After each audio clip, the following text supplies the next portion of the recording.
আসসালামু আলাইকুম সুপ্রিয় দর্শক, আপনাদের ভালোবাসায় আসলাম এক অসহায় মেয়ের কাছে। আমরা শুনবো তার জীবন কাহিনী। আসসালামু আলাইকুম। ওয়ালাইকুম আসসালাম ভাই, কেমন আছেন? আল্লাহ তাআলা খুব ভালো রাখছে। তুমি কেমন আছো? আছি আলহামদুলিল্লাহ। আচ্ছা, তোমার নামটা কি একবার জানতে পারি? জি হ্যাঁ, অবশ্যই। আমার নাম হচ্ছে মোসাম্মদ লিজা আক্তার। লিজা আক্তার। তোমার ডিস্ট্রিক্ট কোথায়? নওগাঁ জেলা। নওগাঁ জেলা। জি। যাও, তোমার ফ্যামিলিতে কে কে আছেন? আমার ফ্যামিলিতে আছে মা আর ছোট দুটো বোন আর আমি। ও, যাও, তোমার আব্বু? আমার বাবা নেই। তোমার বাবা নাই, মারা গেছে নাকি তোমাদের ছেড়ে চলে গেছে? জি, মারা গেছে। মারা গেছেন। জি। তোমাদের সংসারটা কার উপর নির্ভরশীল? আগে আমি তো গ্রামে থাকতাম, এখন নতুন আসছি ঢাকায়। তো আমি গ্রামে যখন ছিলাম তখন একটু টিউশনি করতাম। আর হচ্ছে আমার দাদু আছে, নানু আছে, তারা একটু হেল্প করে, এইভাবে সংসার চলে। ও আচ্ছা, তাহলে তোমার পড়াশোনা কতটুকু? এসেছি। এসেছে, জি। এরপর কি আগ্রহ হয় না যে কলেজে ভর্তি হয়ে পড়াশোনা করি? সামর্থ্য ছিল না, যদিও ইচ্ছে ছিল। ও, তোমার ইচ্ছা ছিল কিন্তু সামর্থ্য ছিল না। জি হ্যাঁ। এই ভিডিও পাবলিক হচ্ছে, কোনো প্রবাসী ভাই তোমাকে ভালোবেসে যদি বলে যে আমি ওকে বিয়ে করব না, বাট ওকে আমি একটু সহযোগিতা করতে চাই, তুমি কি গ্রহণ করবে এরকম? জি হ্যাঁ, তাহলে তো ভালোই হয়, এরকম যদি কোনো হৃদয়বান ব্যক্তি থাকে। আর যাই হোক, তুমি তোমার উচ্চতা কতটুক? আমার হচ্ছে তো 5 ফুট 8 ইঞ্চি। 5 ফিট 8 ইঞ্চি, মার্শাল্লাহ, অনেক উচ্চত।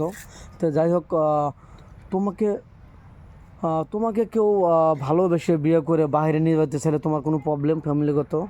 না, আসলে একটা মেয়ের বিয়ের পর তো তার স্বামীর পরিচয় সবকিছু তো। অবশ্যই। হাজবেন্ড যখন বলবে যে নিয়ে যাবে, তো আমার কি আপত্তি এখানে? আহ, তোমার লুক সুন্দর, চেহারা ভালো, অনেক কিউট মেয়ে তুমি। তোমার এমন কিছু জীবনে ঘটনা হয়েছে যে তোমার পিছে কেউ অনেক মার্কেটে বা রিক্সাওয়ালা কেউ ভালোবাসার প্রস্তাব দিচ্ছে, এরকম হয়েছে কি? হ্যাঁ, সত্যি কথা বলতে দিছে, কিন্তু হচ্ছে আমার অ্যাকসেপ্ট করার মতো কোনো ইন্টারেস্ট ছিল না, কারণ আমরা দরিদ্র।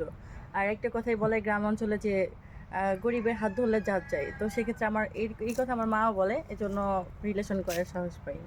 আচ্ছা, তোমার চেহারা অনেক ভালো, অনেক সুন্দর মেয়ে। তুমি তুমি তো মুসলমান না? জি হ্যাঁ। নামাজ কালাম তো পড়া হয়। জি হ্যাঁ। আর নামাজ কালাম পড়তে হবে। তো যাই হোক, তোমার পাড়া প্রতিবেশী, তোমার আত্মীয় স্বজন কেউ বিয়ে করতে চায়নি, এরকম কেউ নেই? না, গ্রামের মধ্যে এরকম কোনো কথা হয় না। গ্রামে কেউ নেই? তো যাই হোক, কোনো প্রবাসী ভাই বা বাংলাদেশে কোনো ভাই এই ভিডিও দেখে তার বউ অসুস্থ বা ছেড়ে চলে গেছে পরকে করে, এরকম মেন যদি তোমাকে বিয়ে করতে চায়, তোমার কোনো প্রবলেম হবে? জি না। কোনো প্রবলেম হবে না।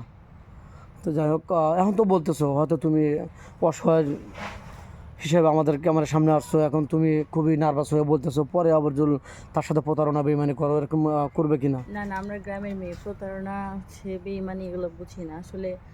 মূলত এখানে আসার উদ্দেশ্য একটাই, যে ভালো মনের একটা মানুষ যে আমাকে বুঝবে, আর আমিও আমার সবটা দিয়ে চেষ্টা করবো তাকে ভালো রাখার। একটা সংসার ছাড়া একটা মেয়ে মানুষের জীবনে আর কি আছে, সে যদি প্রধানমন্ত্রী হয়, আচ্ছা, আমি এটা মনে করি। যাই হোক, স্ক্রিপ্টটা বাড়াতে চাচ্ছি না। তোমার ভিডিও পাবলিক হচ্ছে, দেশ প্রবাস থেকে দেখছে, তোমাকে কীভাবে পাবে বলো তো? আমার তো নিজস্ব কোনো ফোন নাই, সো যদি কেউ যোগাযোগ করতে চায় তো আপনাদের মাধ্যমে আমার সঙ্গে যোগাযোগ করতে পারে। আচ্ছা, সুপ্রিয় দর্শক, শুনতে পারলেন, স্ক্রিপ্টটা বাড়াতে চাচ্ছি না। মেয়েটা কোনো ফোন নেই, মেয়েটা হতদরিদ্র গরিব মেয়ে, আর কোনো ফোন নেই। আমাদের নাম্বার দেওয়া থাকবে, ইউটিউব চ্যানেল কর্তৃপক্ষের নাম্বার দেওয়া থাকবে, কেউ ভিডিও কল দেবেন না।